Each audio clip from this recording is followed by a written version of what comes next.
Salut à tous, vous écoutez l'Astrologe.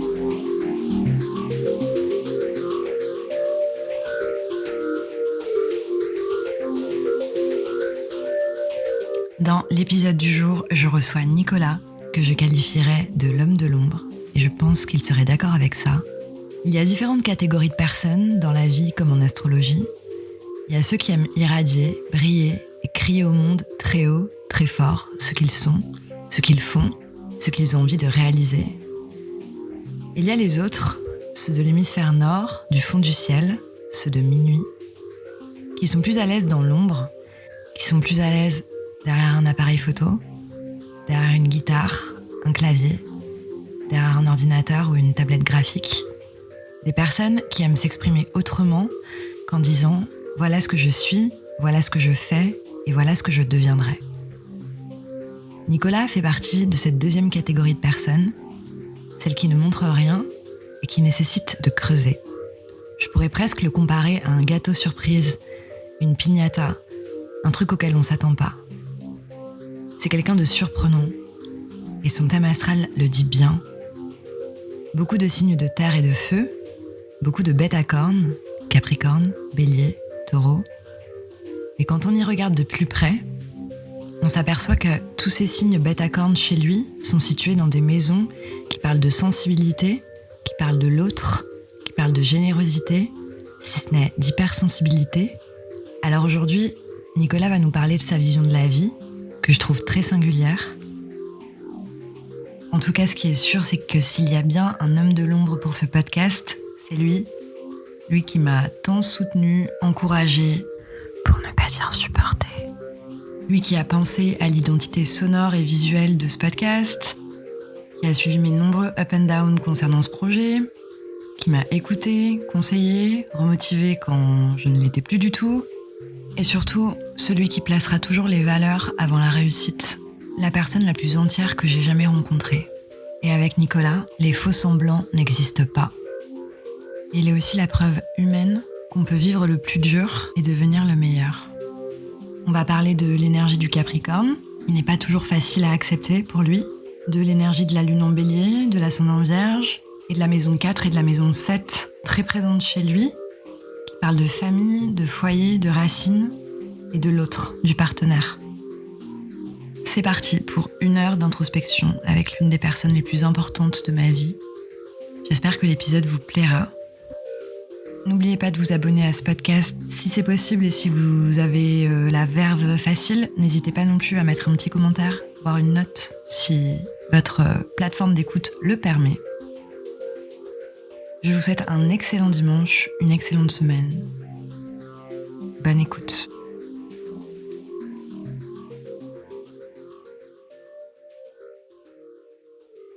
J'ai pas un truc sur la langue parce que j'ai l'impression que j'ai mangé le chocolat et ça me fait un truc sur la langue. Comment ça, un truc ?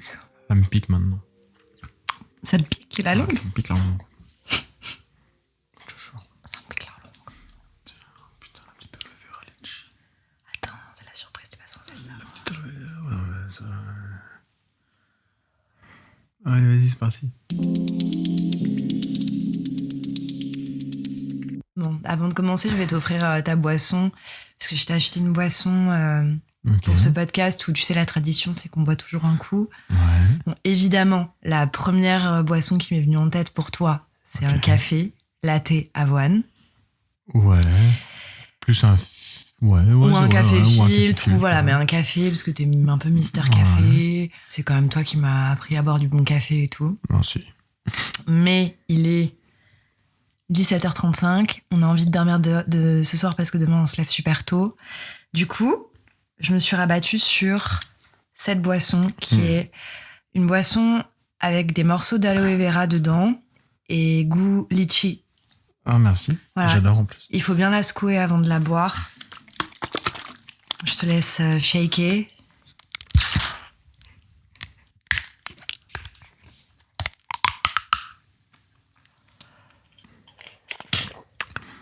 Alors, c'est bon ? Délicieux. Trop cool. Qui es-tu ? Alors, je suis qui ? C'est la question qui fait rigoler tout le monde en général. J'ai 30 ans. Je suis niçois. J'habite Paris depuis 6 ans. Je fais du café. J'aime le café. Mais par-dessus tout, j'aime la photo. Je grandis, je mûris, je me rends compte d'année en année que j'évolue et j'espère vraiment que ça va continuer comme ça. Mais déjà, j'ai l'impression que tu as fait un long voyage jusqu'à tes 30 ans parce que, par exemple, il y a des personnes de ton entourage qui m'avaient dit mais si tu l'avais connu il y a 10 ans, mais c'était une autre personne. Enfin, il était complètement foufou, il était genre un peu rebelle. Parce que je pense que je suis arrivé, j'ai eu ça dans ma vie en fait, j'ai jamais eu de limites qui ont été vraiment imposées. J'ai jamais eu quelqu'un pour me fixer des limites. J'ai un passé qui fait que j'ai pas eu la chance ou la malchance, parce qu'il y a pour qui des gens grandir en famille c'est une malchance, donc je n'ai pas eu la vie c'est l'écrou. Comme pourraient dire des parents, tu vois, je n'ai pas eu ça, donc j'étais confronté à des rapports avec mon entourage qui étaient qui étaient compliqués parce que les gens ne se sentaient pas assez légitimes par rapport à moi pour me donner des ordres, ou quand ils le faisaient, ils comprendraient très vite que moi j'en avais un peu rien à foutre parce qu'ils n'avaient pas eu la place, ils n'avaient pas occupé la place de mes parents pendant tout ce temps, et bref. Donc non, j'ai toujours été un peu quelqu'un qui était un peu avec nos limites, où les limites c'était moi et mes amis, on se fixait nos limites, mais ça n'a jamais amené à des choses qui étaient incroyablement bonnes pour ma vie.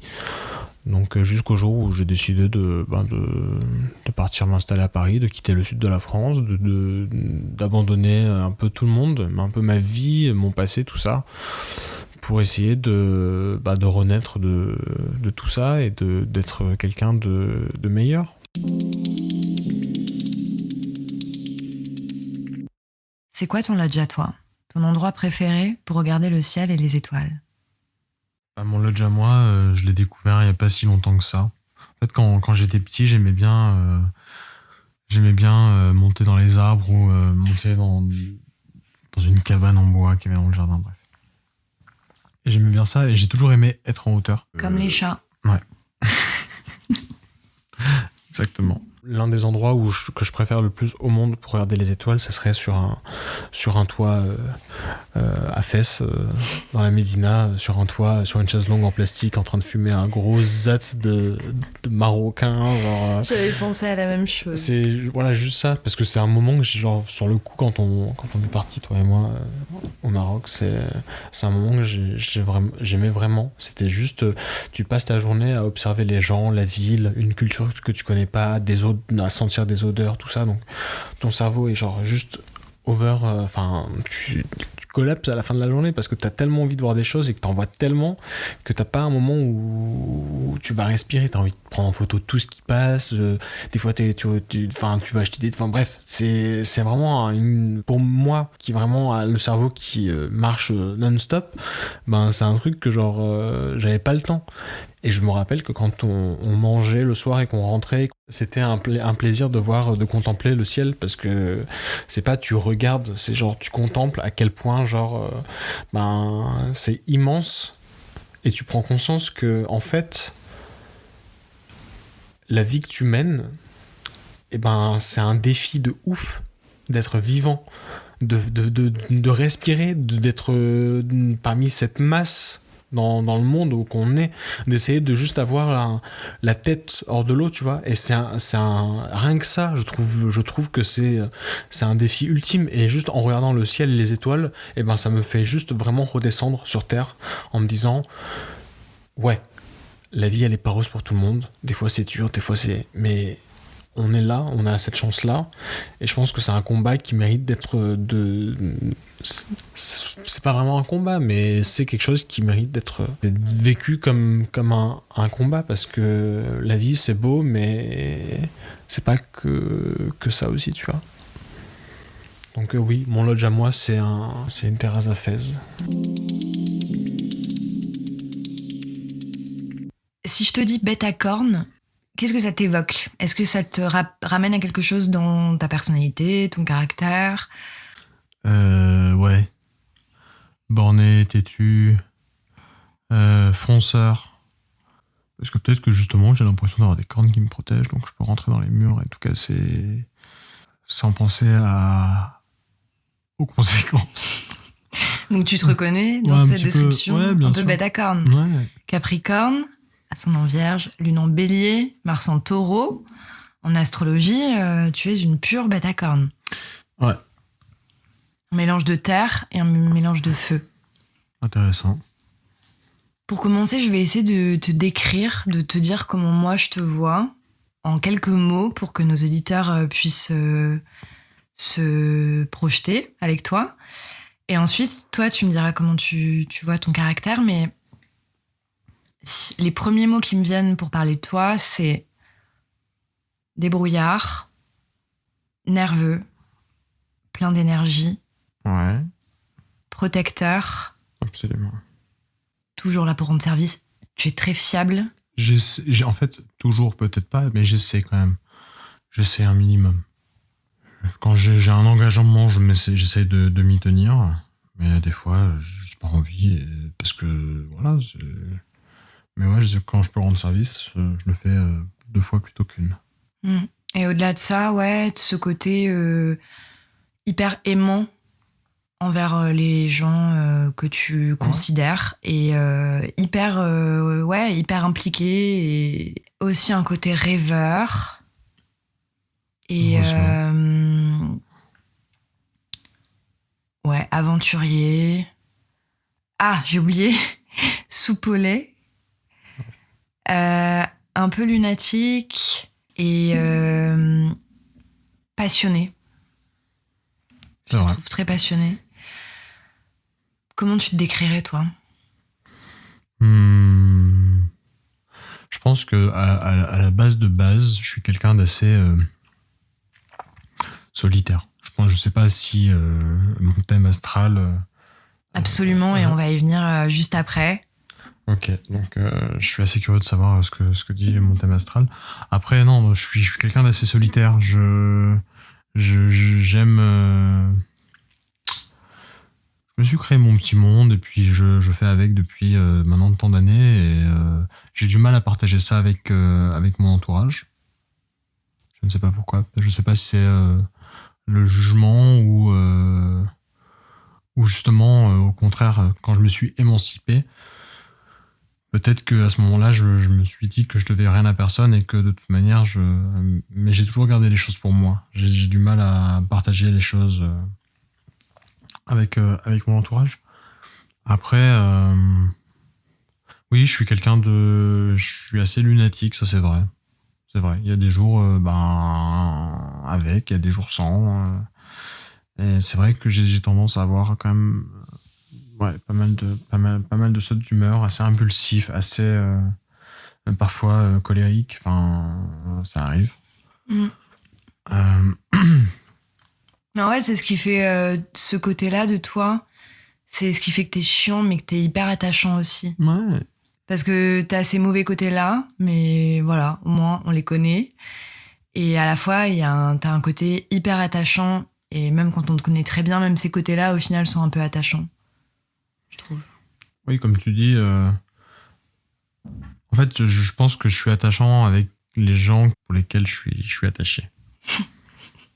Ça marche comme ça. Parce que je vais le ressentir, tu vois. Ouais, et je pense que t'es une personnalité qui tranche un peu et que justement les gens qui t'aiment t'adorent et te voient un peu peut-être comme un leader. Ouais. Et par contre, ouais, je pense que t'es une personnalité un peu clivante et que soit on t'aime, on t'adore, soit on te déteste. Et je pense que pour le coup, il y a des gens qui sûrement ont du mal avec ton côté. On va y venir après, mais Capricorne, Bélier, qui peut être un peu manqué de tact et qui va être très direct et qui va être beaucoup dans l'action, le dynamisme, le fait de faire les choses, mais qui va pas forcément toujours faire attention aux gens autour de lui, qui peut être un peu maladroit dans l'expression. Et du coup, ouais, je pense que t'as une personnalité qui tranche un peu. Tu t'es d'accord avec ça? Après, je pense que... Après, il y a aussi des choses qui font que Déjà, à première vue, je suis pas quelqu'un de très avenant. Je suis quelqu'un d'assez discret. Je me fais dans mon coin. Je suis assez silencieux. Et en fait, je vais être comme ça avec des gens, des gens que je ne connais pas. Et voilà. Mais après, avec des gens que je connais, ben, je suis une autre personne parce que je me sens vraiment à l'aise et je sais que je peux avoir ce petit truc d'espèce de leader où je vais prendre une décision et je sais qu'il y a des gens qui vont me suivre dans cette décision sans se dire ou se poser la question ou quoi que ce soit. Mais c'est comme ça. Et t'es d'accord avec le fait que tu as une personnalité assez logique, efficace, concrète, complètement, les pieds sur terre. Les pieds sur terre, oui. Alors, des fois, je m'autorise quand même... la tête dans les nuages, mais les pieds sur terre, toujours. En fait, je me dis juste que quand il y a un problème, il y a toujours une solution. Et qu'en fait, ça peut pas m'arriver à moi comme ça. Donc, je suis obligé de décortiquer tout le problème pour comprendre et pour réagir par rapport à ça. Et c'est un truc qui est automatique. C'est presque mathématique. Mais des fois, j'ai l'impression vraiment de voir que je pense comme ça, mais naturellement. Pour moi, c'est comme ça, c'est logique. En fait, toi, la vie, c'est résoudre les problèmes. Ouais, pas mes problèmes, les problèmes. Les problèmes des autres, beaucoup. Non. Non, mais c'est vrai que t'as ce côté quand même, ce côté-là très... pour toi, c'est 1 + 1 = 2. Enfin, tout est voilà, très logique. Même si, effectivement, ça n'empêche pas du tout que tu as un côté parfois rêveur dans ta tête, et enfin tout ça. Mais quand même, à la base, t'as quand même les pieds hyper sur terre. Ouais, après, je suis assez organisé. Ouais. Je suis désorganisé, organisé. T'es hyper organisé. J'essaie de faire en sorte que les choses soient carrées, pas tout le temps, mais quand c'est le moment que les choses redeviennent carrées, elles redeviennent de suite carrées. Ouais, et ce qui est amusant, c'est que toi, c'est carré, mais c'est beaucoup dans le chez-toi. Ça veut dire, t'es hyper fort pour trier les papiers, pour faire des grands tris, pour réorganiser un espace, pour faire le ménage, pour tout changer dans un espace en l'espace de 2 heures. Et justement, c'est une de tes passions. Oui, mais le problème, c'est que souvent, je fais ça trop tard, tu vois. Souvent, je me laisse aller pendant un petit moment. Oui, mais quand même, enfin, en tout cas... Voilà, je trouve que tu as ce côté qui pour moi est ton ascendant vierge, côté très méticuleux. On en viendra tout à l'heure, mais c'est quelque chose qui émane un peu de toi, dans le sens où moi, par exemple, c'est l'une des premières choses que j'ai remarqué chez toi, en l'espace de quelques heures.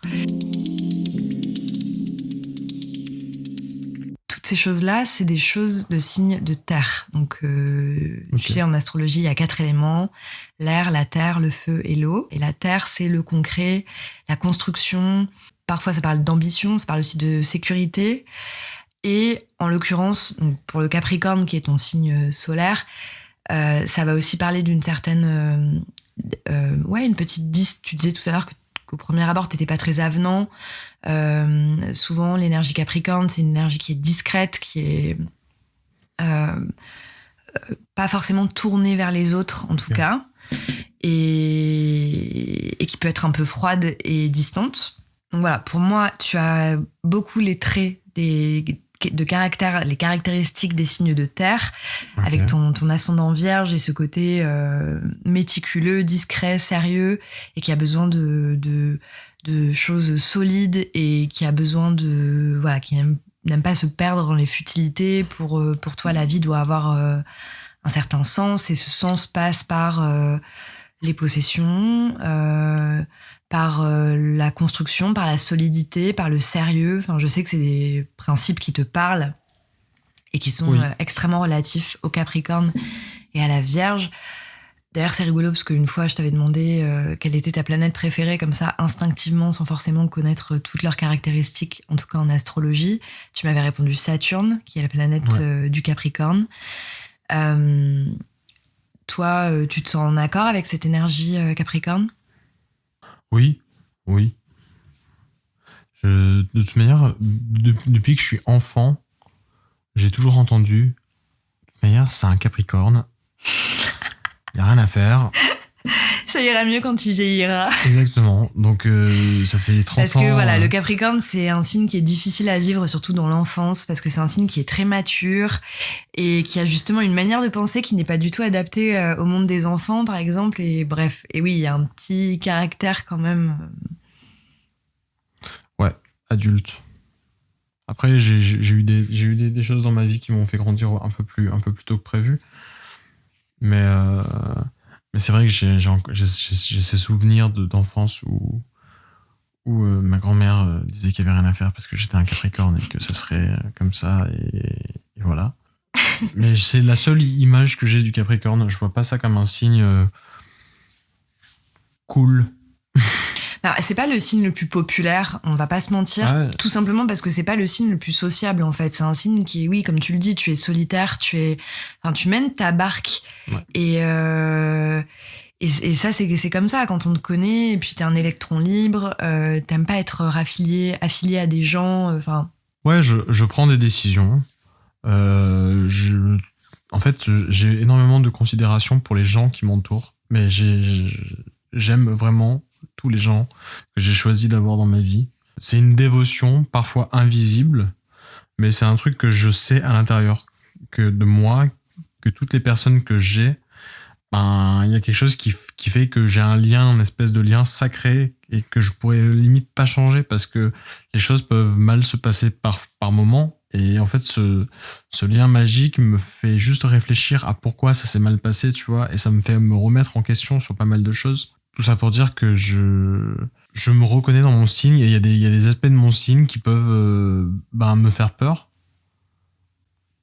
Mais je pense que même si le Capricorne, à mon avis, se tape l'étiquette un peu du signe un peu mystérieux, du signe chiant, du signe relou, du signe qui est capricieux, qui rouspète tout le temps. Moi, je dis toujours l'oncle relou au bout de la table Ouais, exactement. Au repas de famille. Le mec qui veut donner son avis, pas forcément le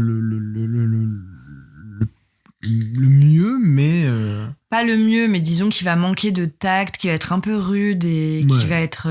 voilà. Je sais pas si t'as conscience de ça, mais... Absolument, mais je le sais. Après, toi, tu as aussi la lune en bélier, donc ça vient accentuer ce côté-là, mais oui, voilà. On va dire que, par exemple, toi et moi, admettons quand on est ensemble en société, toi, tu vas être celui qui prend les décisions et limite qui va dire les choses pas très agréables à dire, et moi, je suis un peu celle qui arrondit les angles. Et c'est clairement pas toi qui arrondis les angles, on va dire. Oui, mais après, j'en suis sûr que justement, ça crée un équilibre aussi avec toi dans un sens, parce que je pense que t'aimes bien aussi ce côté de moi qui râle aussi, tu vois. Qui râle, c'est pas mon côté préféré. Après, ça me fait rire. Mais par contre, ouais, j'aime que tu saches faire des choses que moi je suis incapable de faire, comme être ferme avec les gens et savoir tout simplement dire les choses, en fait, chose que moi j'ai du mal à faire parce que justement à force de faire trop d'arrondis et de courbettes, j'ai du mal à joindre les deux bouts, quoi. Dis-moi en plus sur mon signe. Je vais t'en dire un peu plus sur ton thème astral de manière générale. Ouais. Donc déjà, tu as une majorité de planètes dans l'hémisphère nord. D'accord. C'est toutes les maisons qui se trouvent en bas du cadran, maison 1, 2, 3, 4, 5, 6, qui sont les maisons qui parlent de tes racines et qui vont peut-être faire que ta personnalité va être plutôt introvertie et préoccupée par un monde intérieur, en tout cas, moins que extériorisé, avec un besoin de sécurité, d'intimité, il y a quelque chose de rassurant dans l'intimité, dans le foyer, dans la maison, dans toutes ces choses-là. Donc ton soleil Capricorne, le soleil, c'est ce que tu cherches à devenir, c'est un peu l'adulte que tu cherches à devenir, c'est ce que tu tends à être, qui est donc un signe de terre, qui est le maître dans le zodiaque du physique, de la force physique, de l'intensité physique. Il y a une autorité, Saturne, et une fermeté, une forme de rigidité aussi parfois, mais une grande force de caractère. C'est ce qu'on se disait. Ça apporte un grand sérieux, un côté rationnel, efficace, logique. C'est exactement ce qu'on s'est dit un petit peu plus tôt. Et toi, tu as ce soleil dans la maison 4, qui est la maison des racines, du foyer, de la lune, de la mer. C'est la maison qui est le plus présente dans ton thème astral parce que tu as un stellium de planètes, une agglomération de planètes dans cette maison 4. Tu as ton soleil, tu as Mercure, Saturne, Uranus, Neptune, Vénus en maison 4, donc c'est énorme. C'est la grande majorité des planètes, donc c'est une maison qui est surreprésentée dans ton thème. D'accord. Donc ça vient apporter, si tu veux, parce qu'en fait on vient de se dire tout ça, on vient de parler des côtés un petit peu forts de ton caractère, un petit peu que ce soit le côté fonceur ou le côté un peu organisé, sérieux, etc. Ouais. Mais il faut bien le dire, tu es aussi un grand sensible. Ouais. Et ça, c'est dit dans ton thème astral, mais d'une autre façon que juste en signe. Si on s'arrête aux signes et aux planètes, on se dit, bon voilà, la personne est comme ça, très cartésienne, pas très ouverte sur le monde, enfin pas très sociable et tout, pas très sensible. Alors que c'est quelque chose qui est très présent dans ton caractère et ça peut s'expliquer par cette prédominance de planètes dans la maison de la lune, de la mer, du foyer. Et gage de sensibilité également, ta lune est en maison 7 et très tournée vers le partenaire et vers les autres de manière générale. Et c'est aussi l'une des facettes de ta personnalité, c'est que tu es quand même très généreux. On y viendra, mais dans ta manière d'aimer, tu es un amour. Et, non, mais voilà, et tu es très chaud, justement, et très, démonstratif, alors que le côté Capricorne ne le dit pas du tout. Mais avec la place de tes planètes en maison, on en apprend un peu plus sur ton côté sensible, qui est quand même très présent. Ouais. Donc il y a l'importance d'avoir un foyer, peut-être une envie et une envie d'explorer un peu dans sa famille, dans son passé.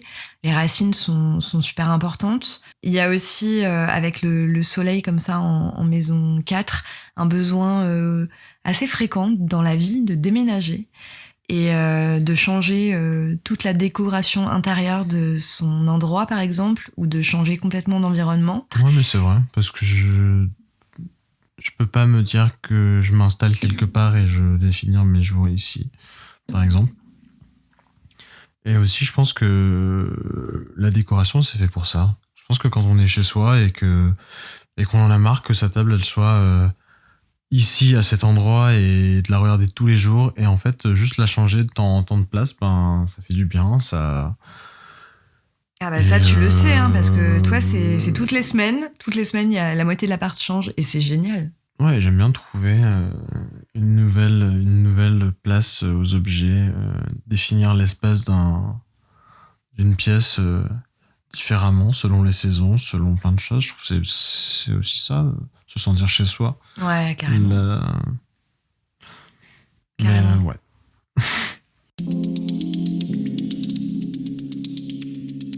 Donc cette maison 4, le côté foyer, endroit, nid, famille, ça te parle ? Ouais, j'ai eu un parcours de vie qui n'est pas le parcours de la normalité, on va dire, en société. C'est des choses que je n'ai pas eues étant jeune. La sécurité, la famille, le confort, tout ça. Et c'est un truc que j'ai mis du temps à avoir. Et une fois que j'ai eu la chance de goûter à ça, c'est là que je me suis compris que c'était quelque chose qui était un fondement de moi, en fait. Moi, je te vois jamais aussi épanouie qu'en famille. Et quand je dis en famille, c'est la famille, mais c'est aussi les amis. Parce que je pense qu'au final, je pense qu'on est tous un peu comme ça. On est tous, que ce soit dans le positif ou dans le négatif. Moi, quand je vais retrouver ma famille, ben, je vais retrouver... je suis tonton, je suis frère, enfin, j'ai 2 sœurs. Je sais que la vie que je mène à Paris, c'est ma vie et ça ne regarde que moi. Et je mène ma vie comme ça et j'ai pas besoin de faire de compte rendu là-dessus à mes sœurs parce que j'en ai pas envie et que je pense que... Après, c'est un choix. Mais je sais que quand je vois mes sœurs, je reprends ce rôle, entre guillemets, de grand frère. Et au final, c'est quelque chose que j'aime parce que le temps d'un moment, je retrouve ma place que j'ai décidé de mettre de côté pour vivre ma vie indépendamment de tout ça. Donc, Quand je regarde ma vie maintenant, je me dis que ouais, au long terme, j'ai besoin d'avoir une famille, parce que je pense qu'à l'intérieur de moi, j'ai trop de choses à donner. Ça, c'est un truc qui est très fort chez toi, je trouve. Tu vas rire, mais un côté un peu mère. Et du coup, en astrologie, moi, ça me fait penser à cette maison 4 et au fait qu'elle est symbolisée par la lune, la mer. Et voilà. Et d'ailleurs, pour enchaîner toujours sur ce côté lune et mer, qui, je trouve, est très présent chez toi, ta dominante planétaire, c'est la lune. Ok. Enfin, tu en as plusieurs. Lunatique. La lune, c'est une grande sensibilité, une grande réceptivité, une grande intuition. Des personnalités qui vont se laisser beaucoup guider par leur intuition dans la vie. Okay. Et ce côté aussi, s'occuper des autres comme une mère. Ouais, mais des fois, c'est pas évident. Parce que justement, je pense que je suis un peu tiraillé à l'intérieur parce que j'ai cette chose naturelle de vouloir un peu m'occuper de tout le monde, d'être là, d'être présent, de réconforter quand ça va pas. Mais j'ai aussi envie de vivre ma vie et de pas penser tout le temps à ça. Et du coup, il m'arrive des fois de faire des temps où je mets tout en pause et en fait, j'hiberne, mais ça dure pas longtemps. C'est juste que j'ai besoin aussi de me retrouver. De reprendre des forces, quoi. Parce que t'as un côté, soleil-lune aussi. Je l'ai beaucoup, je trouve. Soleil-lune, on est un peu lunatique, toi et moi. Et on a des côtés des moments où on va être hyper solaire et aider les autres et être vachement dans l'action bienveillante envers l'autre.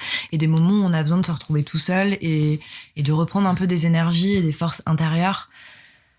Oui, mais tu vois, par exemple, là, tout à l'heure, tu me disais que j'étais une personne qui avait tendance à suivre souvent mes intuitions. C'est un truc, honnêtement, des fois je le fais et ça m'amène dans des zones de guerre, tu vois. Enfin, c'est avant de prendre une décision ou de faire une action, je réfléchis quand même. Et même si une intuition m'est venue. Tu restes quand même un Capricorne, ascendant Vierge, lune en Bélier. Donc je réfléchis, tu vois. Et quand je me dis non, je vais suivre mon intuition, et ben en fait, si j'avais réfléchi à 2 fois, et ben j'aurais peut-être pas suivi mon intuition et je me serais pas retrouvé dans une situation complètement dramatique, tu vois. Par contre, il y a un truc du dominant lunaire, enfin de la personnalité lunaire et non lunatique, c'est que une tendance à vivre à travers ses émotions et à se laisser déborder par ses émotions. Bah ouais, ça c'est un... Et en fait, c'est ça qui contraste un peu justement avec ton côté très Capricorne, c'est qu'on pourrait s'attendre à ce que tu sois quelqu'un de très qui ne déborde jamais, etc. Mais tu es quelqu'un au contraire qui est quand même très sensible et qui a du mal parfois à gérer un peu le flux d'émotions. C'est un peu c'est ça aussi, être dans un sens hypersensible, c'est autant t'as des pensées, envie de faire des choses super positives, et autant ça peut être très négatif. Tu peux avoir une vision des choses qui est trop négative alors que c'est pas trop négatif, par exemple, tu vois. Je peux avoir tendance à surjuger une émotion, par exemple, et c'est pas évident. Après, ça me donne de la chance parce que je fais de la photo, j'essaye de faire plein de choses dans le domaine de la création, de la créativité, et le fait d'avoir cette sensibilité affûtée, ça me permet de comprendre et de voir des émotions ou des choses complètement anodines, leur donner une intensité. Ouais, c'est pour ça, je trouve qu'il y a vraiment tu mets ce côté sensible aussi à bon escient en l'exprimant à travers la photographie, la musique, toute forme d'art, et ça passe aussi beaucoup par ce canal de créativité chez toi. Ouais. J'ai envie qu'on parle un petit peu de la lune, Bélier. Ok. En maison 7. Ouais. Encore un truc à cornes. Encore un truc à cornes. Et non des moindres. Et c'est ton côté feu. Le bélier, c'est un signe de feu. Il est dans l'action, dans l'énergie créative, il est physique. Voilà, c'est le bélier, il fonce, il y va. Tu ne t'arrêtes jamais, tu es toujours en mouvement. Moi, j'en suis témoin. Je vois vraiment la différence entre toi et moi. J'ai trop besoin de ça, en fait. Tu es tout le temps en mouvement. Tu as beaucoup de mal à te poser, à poser ton esprit, à poser ton corps. Tu ne t'éteins que la nuit quand tu dors. Et dès le réveil, c'est beaucoup d'énergie. D'ailleurs, la plupart du temps, quand on s'engueule, c'est au réveil. Ou alors, au réveil, je sais pas, t'as beaucoup d'énergie. Et des fois, c'est dans les rires, des fois, c'est dans les cris. Mais voilà, la lune en bélier, c'est la personne avec qui on ne s'ennuiera jamais à la maison. Ma mère a lune en bélier aussi, donc je connais très bien ça. C'est Netflix, il y a de la comédie, il y a du drama, il y a du drama thriller, Queenland, il y a de tout. Voilà, avec mon ascendant Lion, c'est parfait, on s'entend très bien. et ouais, donc la lune, c'est le signe, c'est la planète qui régit tes émotions, tes humeurs, ton monde intérieur, ou alors lorsque tu es seul, mais ça va être complètement différent de ce que tu peux renvoyer en société. Donc souvent, la lune en bélier, c'est des personnalités du coup qui, au sein de leur foyer, chez elles, vont avoir un tempérament de feu et peuvent être un peu un peu dans le conflit, à avoir une grande part d'humeur qui sautille un peu. Oui, parce que c'est pas tout le temps évident, tu vois. Par exemple, quand tu passes une journée de merde au taf, ouais, toi, t'as du mal à relativiser, quoi. Il faut que quand même tu gardes ton sourire et c'est pas tout le temps évident. Donc, c'est sûr que quand tu rentres chez toi, en fait, je parle pour moi, tu vois. En général, je sais que quand je vais rentrer à la maison, la maison, ça va être un peu mon ton exutoire et ton punching ball et émotionnel, tu vois. Donc, et ouais, en fait, toi, t'as vraiment besoin de faire ressortir les émotions de façon assez comme le bélier, quoi, très fonceuse, et t'as besoin de le dire, et tu vas plutôt t'épanouir dans la confrontation que dans la douceur et la tranquillité. Donc il y a beaucoup d'intensité avec cette lune en bélier, et il faut suivre, et il faut avoir quelqu'un. Il vaut mieux que l'entourage soit armé et soit prêt à suivre ces petits changements d'humeur. Un côté énergique, fonceur, mais aussi enthousiaste. Il y a un côté très cool. Moi, je trouve que l'une de tes plus grandes qualités, c'est que tu es imprévisible. Je sais jamais trop. Avec toi, c'est voilà, et même des fois, tu me surprends. D'un coup, tu vas prendre une décision. Et je m'y attendais pas du tout. Et autant t'as un côté très lent parfois pour prendre les décisions, mais ça c'est ton Mars en Taureau, on y viendra après, un peu prudent et tout. Autant parfois tu me surprends énormément parce que du jour au lendemain tu décides d'un truc, tu le fais et voilà. En tout cas c'est un caractère hyper affirmé, un tempérament de feu. Voilà quoi, c'est des sentiments intenses. Ouais. C'est aussi ce qui fait ton charme. T'es d'accord avec ça? Ok.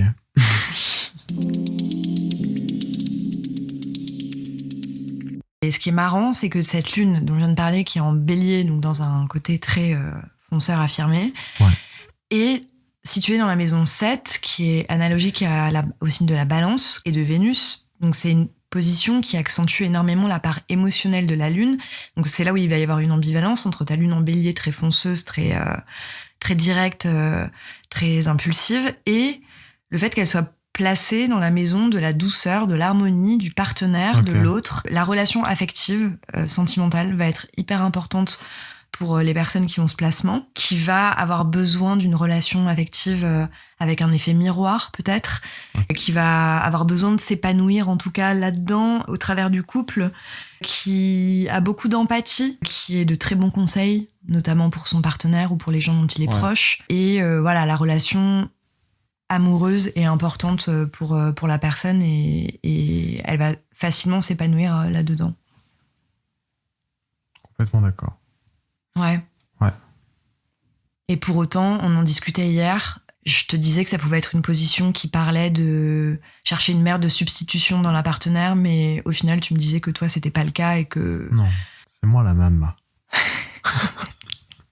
C'est vrai.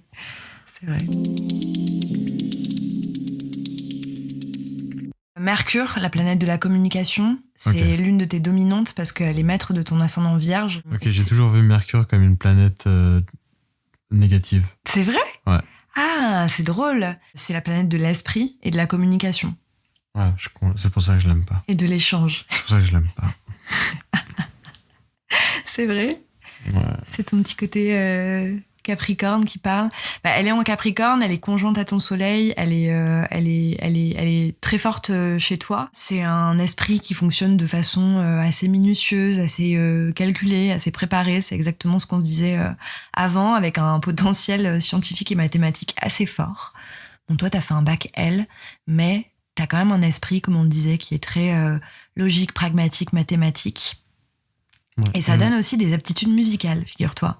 Et ce Mercure en maison 4, il est aussi révélateur du fait que tu aimes prendre soin des gens et que et de l'importance du foyer pour toi, et que voilà, Mercure va s'épanouir au sein des racines du foyer et des proches. Ok. On parle de Vénus, planète de l'amour, de l'affectivité. Ok. Féminité. De la sensualité et la féminité. Ouais, c'est une planète féminine. Et elle parle de ce que tu aimes, de comment tu aimes et de comment tu vas exprimer ton affection, finalement. En Capricorne, du coup, en maison 4, sans surprise. Alors, la Vénus Capricorne, elle a besoin de sécurité matérielle et affective, de prudence, de fiabilité.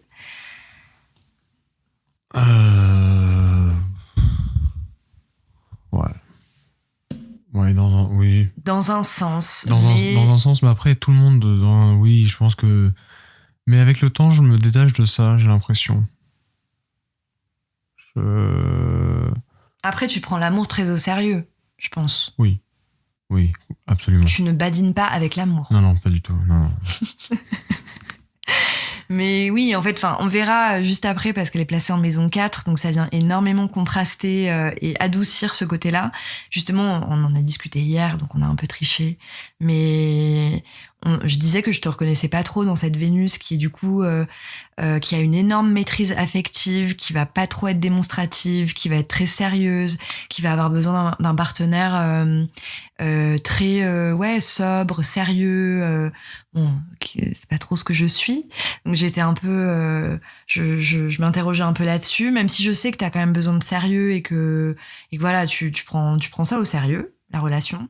Même s'il y a quand même des côtés sur l'engagement, les valeurs, sur la fidélité, sur la famille qui sont vraiment importantes pour la Vénus en Capricorne et que je retrouve chez toi. Ouais.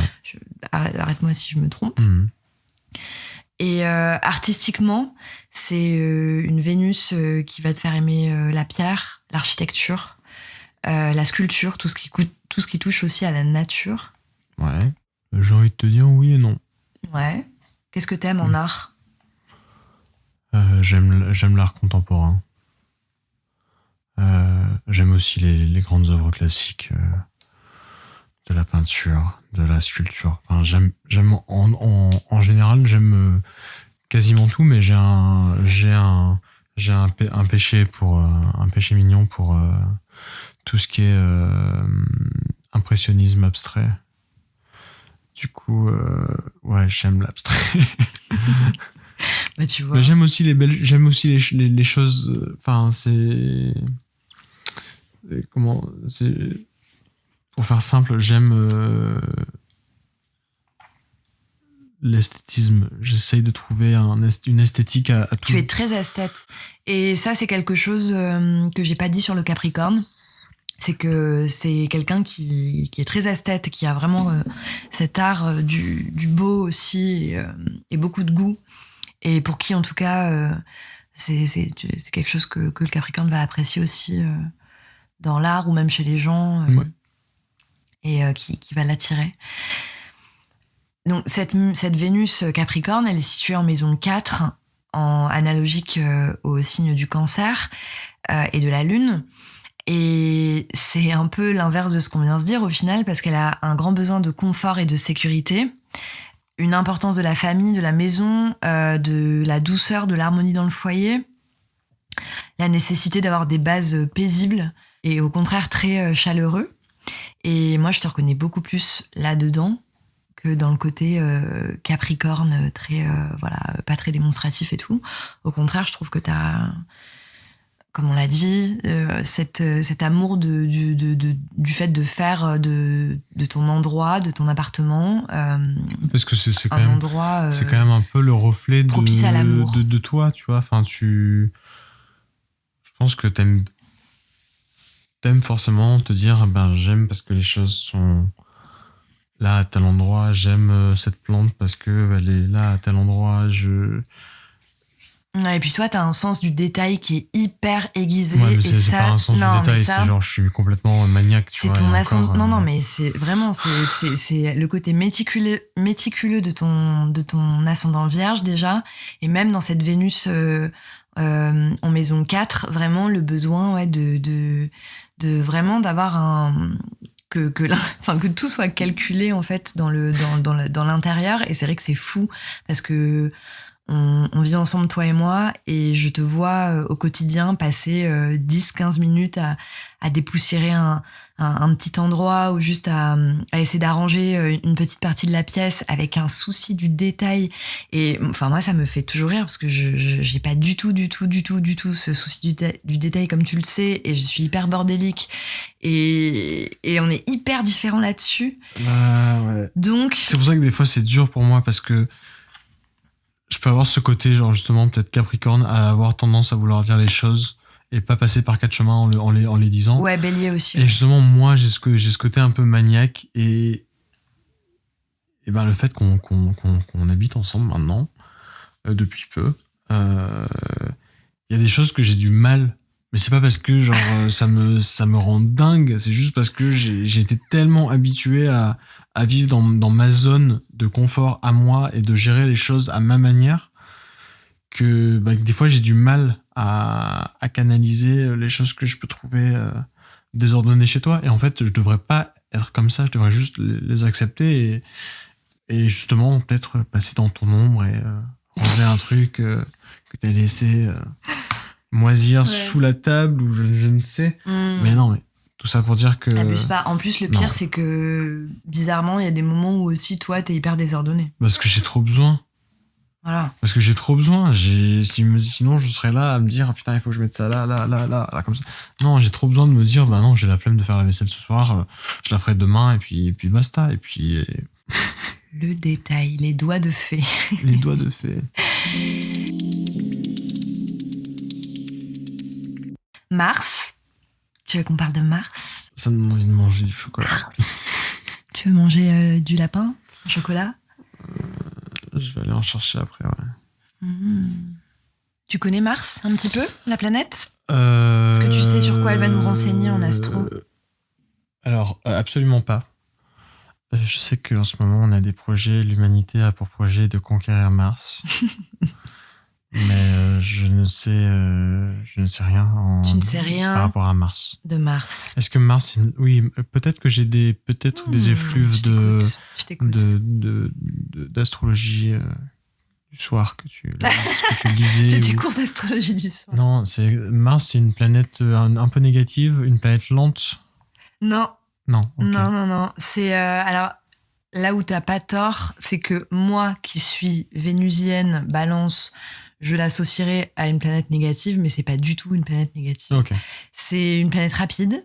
D'accord. C'est la planète de l'action, de la guerre, de la combativité, de la colère, du désir sexuel aussi. D'accord. Et c'est comment tu vas te battre pour obtenir ce que tu désires. Ok. Elle est en maison 4 ? Et elle est en maison 9. Ok. Ouais, elle est en maison 9. Du coup. En taureau. Ouais, quand je veux un truc, maison je l'ai. 9. Quand je veux un truc, je l'ai. Ah ouais, c'est comme ça que tu te vois ? Ouais. Ouais, je pense que le taureau, c'est un signe fixe, féminin, signe fixe de terre.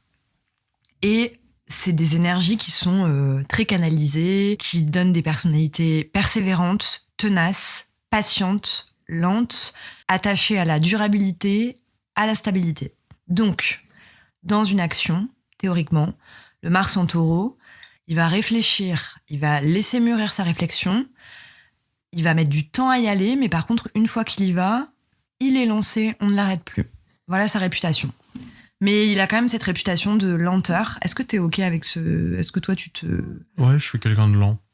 Ouais, pour Je suis prendre pas des patient, décisions. je suis pas patient, Ouais, mais je suis lent. t'es impatient parce que ça, c'est ta lune en bélier pour Ça, le c'est coup. horrible. Et ça, Ça, c'est c'est vrai. vraiment T'es horrible parce hyper que impatient. je suis super Parce que ta impatient. lune est très forte dans ton thème. Mais ouais. Je peux avoir tendance à mettre du temps à lancer quelque chose. Ouais, tu prends ton temps. T'es vraiment pas le genre de personne qui va de manière impulsive décider de. En fait, c'est amusant parce que tu peux être impulsif dans tes réactions au quotidien. Tu peux partir au quart de tour. Tu vas dire viens, fais ça, machin. Mais ça m'est déjà arrivé sur les décisions, les vraies décisions de la vie. Des vraies décisions et impulsives et complètement débiles. Oui, mais tu le dis toi-même, t'es plutôt lent quand même. Ouais. Donc voilà, le Mars en Taureau, c'est une force tranquille. Ok. C'est une force tranquille qui peut cependant être un volcan aussi, parce que le taureau, quand tu le mets en colère, c'est un taureau dans une arène. Ouais, mais j'ai vraiment l'impression qu'avec l'âge, je m'apaise un petit peu. Année après année, il y a des choses qui resteront toujours, mais que j'arrive à apaiser. Ouais, ça c'est aussi une force du Capricorne de manière générale, c'est que comme le bon vin, il mûrit bien. Tu as Jupiter en Lion, en maison 11. Donc Jupiter, c'est la place que tu prends dans le collectif. C'est la planète de l'expansion, de l'optimisme, des autres aussi, quelque part. C'est comment on s'intègre dans le collectif.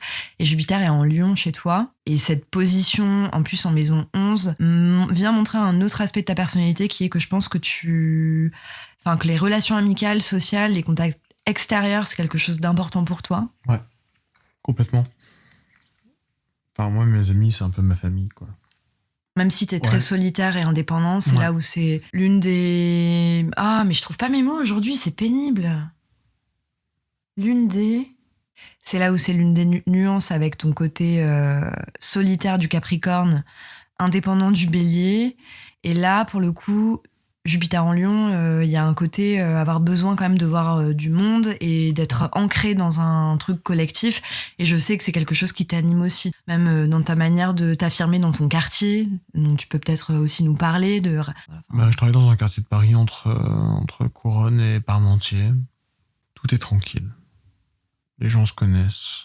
Il y a cette proximité qui est vraiment bien parce que je sais pas si je pourrais habiter dans un petit village, mais le fait d'habiter dans une grande ville et retrouver une proximité un peu type village entre toi et les gens qui y vivent. Donc je pense que je fais partie de ce truc qui est dans ce quartier. Et voilà, j'y ai ma place. En fait, la synastrie, c'est quand on associe deux cartes du ciel de deux personnes pour évaluer en fait les affinités et les points de dissonance entre les deux thèmes astraux, en gros, dans une relation, qu'elle soit familiale, amicale, amoureuse. Ça dit que notre point fort, c'est la communication et l'intellect, maison 3, qu'on a une grande attraction et beaucoup de mal à vivre l'un sans l'autre, et qu'on est à l'aise avec l'autre, et que notre point faible, c'est qu'on est beaucoup dans le conflit, qu'on peut être agressif tous les deux, et qu'on passe beaucoup de temps à expliquer à l'autre nos différences. Est-ce que tu es d'accord avec ça ? Ouais.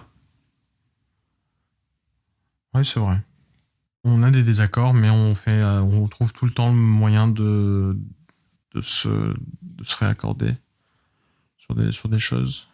Tu m'aides à prendre des décisions. Tu m'aides aussi à penser des choses. Tu m'aides aussi à trouver des solutions. Tu vois, moi qui pense très, très solution quand il y a un problème, tout ça, mine de rien, tu m'aides aussi à ça. Ouais, on est très différents. Oui, complètement. Mais en même temps... on se complète bien. Ouais, on se complète bien. Puis c'est comme si on se connaissait depuis un moment déjà. Donc, Ouais, c'est ça. C'est que, mine de rien, et c'est un bon exemple aussi pour montrer que c'est pas parce que nos signes solaires sont pas compatibles sur le papier, dans le sens où je suis Balance, t'es Capricorne, et c'est des signes...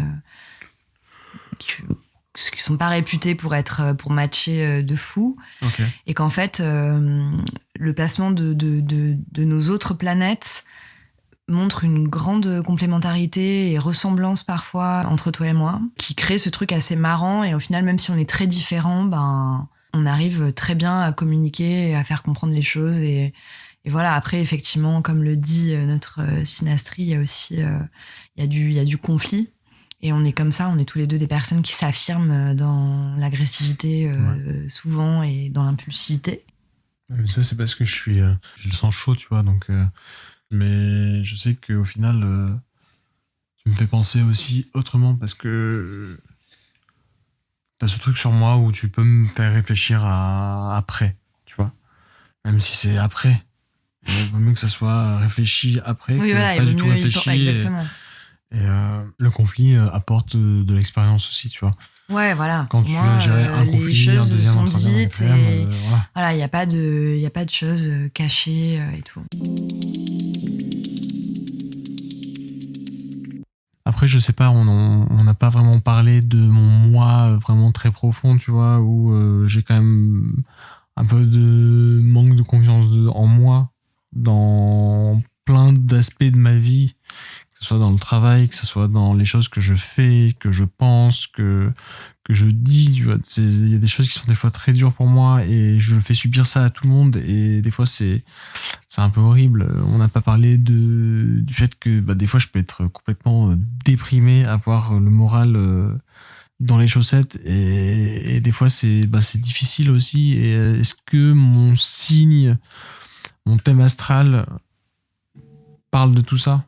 Le Capricorne, moi je voulais pas trop mettre l'accent là-dessus parce qu'en plus de ça j'ai l'impression de t'avoir parlé 3 milliards de fois du Capricorne, donc pour moi tu le savais, mais c'est vrai, c'est le premier signe cardinal de l'hiver, c'est le signe le plus déprimé. Je crois même qu'il y a des statistiques qui disent que les Capricornes sont les gens les plus célibataires et les plus en dépression. Et oui, c'est un signe qui a parfois cette sensation de porter le poids du monde sur ses épaules, qui a du mal à relativiser, qui est un peu pessimiste, et je sais que tu as aussi un peu ces choses-là.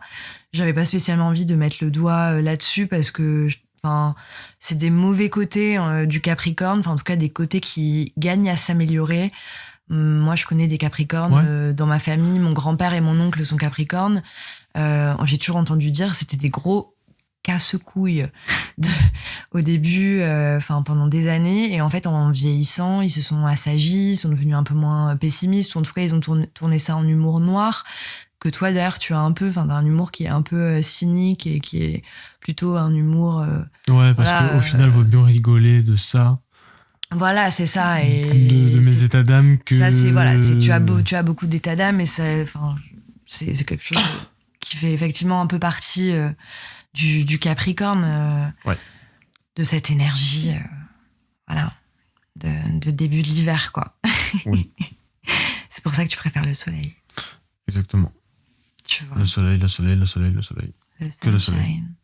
Donc voilà, c'est des choses, effectivement, je comprends que tu me dises, la confiance en moi, le côté déprimé, parfois facilement déprimé, un peu négatif et tout. C'est des choses sur lesquelles je voulais pas spécialement mettre l'accent parce que je trouve que c'est pas non plus à ça que je te résumerai. Et c'est plutôt des choses, des dommages collatéraux que vraiment des traits de caractère. Pour moi, ne pas avoir confiance en soi, c'est pas un trait de caractère, c'est malheureusement un truc qui a fait la vie pour X et Y raison et sur lequel il faut travailler. Et pareil pour être déprimé, c'est pas un trait de caractère, c'est... Oui, mais c'est quand même marrant un état dans lequel on se met. Que quand tu me parlais de mon thème astral vaguement, sur des sujets où tu restais assez vague, moi, à l'intérieur de moi, je savais de quel sujet ça parlait et ça touchait exactement ça. Tu vois, tu me disais par rapport à la famille, par rapport à... Il y a eu... tu me disais... je sais plus ce que tu me disais. Tu me montrais, tu me disais... Tu vois, là, par exemple, il y a eu une séparation avec la mère.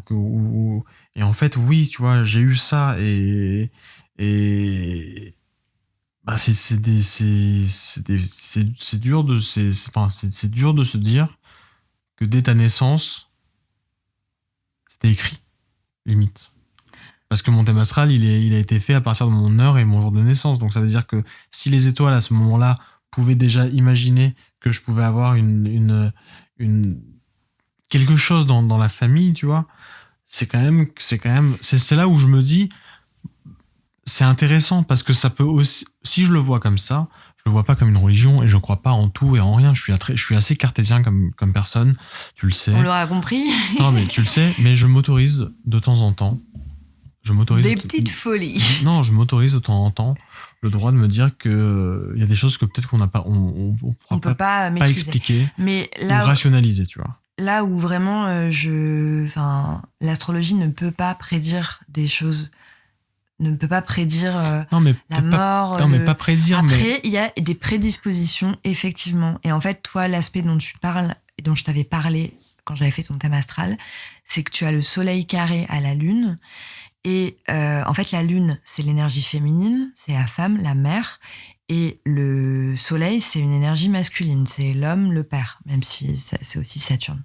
Et donc là, avec cet aspect-là, il y a comme un espèce de décalage entre le féminin et le masculin. Et quand tu pousses un peu le truc, selon effectivement là où sont placées les planètes, dans quelle maison sont placées les planètes concernées, Soleil et Lune, effectivement avec la maison 4, il peut y avoir ce truc dans l'enfance, il y a eu un conflit entre les deux parents qui a pu... l'enfant a pu être touché par ça. Donc ça ne nous dit pas que la mère est partie ou que le père est parti, ou ça nous dit juste que dans l'enfance, ça peut prédisposer à ce genre de schéma. Okay. Après, il y a certainement des personnes avec ce carré-là qui n'ont pas eu des parents qui se sont séparés ou des choses comme ça, ou des choses terribles dans la famille. Mais que ça puisse, oui, de près ou de loin, oui, toucher un peu à ça. Voilà, en tout cas, à ton rapport à toi, la figure paternelle, et ton rapport à la figure maternelle. Ouais. Et de un peu qui tu choisis entre les deux. Et voilà, chez toi, la lune est plus forte. Et voilà, et il peut en fait y avoir, c'est un aspect, après il faut vraiment modérer la chose évidemment, mais qui peut effectivement rendre une atmosphère familiale qui peut gêner l'évolution personnelle, ou des choses comme ça qui vont te marquer à vie, et même à l'âge adulte, faire en sorte que tu vas peut-être reproduire ce schéma-là, et etc. Okay. Mais ça, justement, c'est pas des fatalités en fait, c'est des choses sur lesquelles il faut travailler. Ça indique que sûrement dans ta vie, tu vas avoir ou tu as eu des obstacles entre le plan féminin-masculin, le décalage entre le père et la mère, la femme, toutes ces choses-là. Ça veut pas dire que tu vas divorcer 15 fois, que tu vas reproduire le même schéma que tes parents, etc. C'est juste des choses sur lesquelles... qui vont être des points sensibles, peut-être plus chez toi. Ok. Voilà. À surveiller.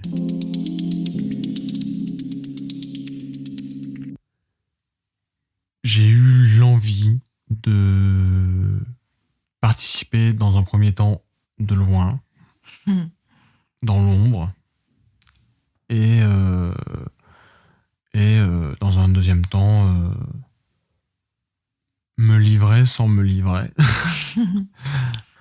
Et en plus, moi, je trouve ça cool parce que ça montre aussi qu'un homme hétérosexuel peut aussi s'intéresser un peu à l'astrologie, et que c'est pas forcément un truc... voilà, toi, t'as fait l'effort de t'y intéresser parce que c'est l'une de mes passions, et t'essayes de comprendre, et tu n'as jamais jugé l'astrologie. Et du coup, je trouve ça cool de t'avoir invité, juste pour ça, déjà. Merci. Voilà. Démocratisons l'astrologie. Non, puis je pense c'est pas plus. Je pense que c'est pas un problème de. C'est pas vraiment un problème de démocratisation ou par rapport au genre ou quoi que ce soit. C'est plus, je pense que on devrait s'intéresser un tout petit peu, tu vois, à son échelle, à ça, de près ou de loin, tu vois. Mais je pense plus jeune, pas découvrir ça peut-être trop tard. Non, mais tu vois, ça serait marrant de refaire le même épisode. Inch'Allah dans 15 ans, tu vois. Bah ouais, voir sur comment ça a évolué. Les choses qui ont évolué, les erreurs que j'aurais pu faire, les bons choix, enfin, tout ça, voir... ouais, bien sûr. Donc c'est pour ça que je pense que s'intéresser un tout petit peu à ça, vu que les étoiles, c'est encore des choses qu'on ne connaît quasiment pas.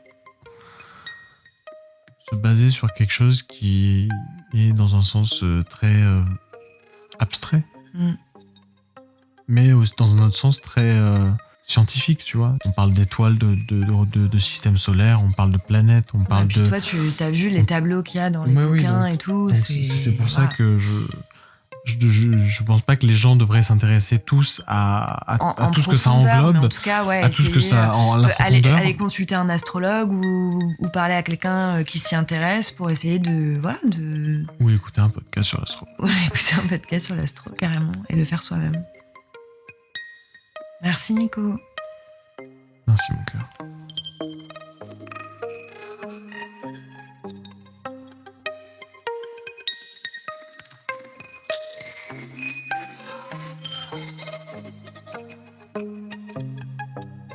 Merci d'être arrivé au bout de cet épisode. Comme d'hab, je vous mets les liens dans la barre d'infos pour suivre l'Astrologue sur Instagram ou pour me faire un retour par mail. Et vous trouverez aussi l'Instagram de Nicolas qui fait de très belles photos argentiques pour découvrir son univers. Quant à moi, je vous souhaite une excellente semaine et je vous dis à très vite pour le prochain épisode.